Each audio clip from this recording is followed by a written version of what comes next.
There's a number of treatments, obviously FDA-approved treatments for gastroenteropancreatic neuroendocrine tumor.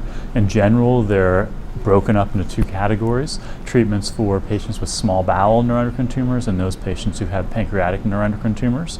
And so the methodology treating those two patients obviously varies based on where the primary origin of the tumor is.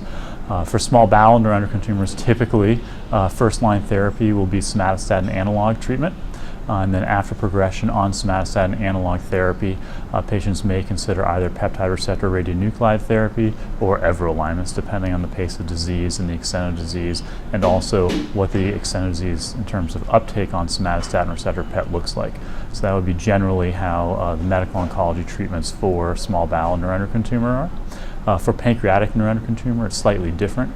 In general, sometimes those diseases might be more aggressive in terms of the Ki-67 and tumor grade, and so you may, depending on the aggressiveness and extent of tumor representation, start with something like capecitabine temozolomide, or you can also start with somatostatin analog therapy, and then other approved therapies include sunitinib, as well as everolimus and peptide receptor radionuclide therapy.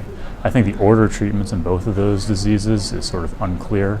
And then outside of the medical treatments, there's obviously surgical therapies, right? So you would want to resect the primary tumor or debulk hepatic disease if possible. And then there's liver-directed therapy. So if you have hepatic predominant disease, you might do a transarterial chemoembolization or bland embolization. So there's a lot of choices, and it's actually quite complex in what you decide which comes first or second in the sequencing of the various therapies.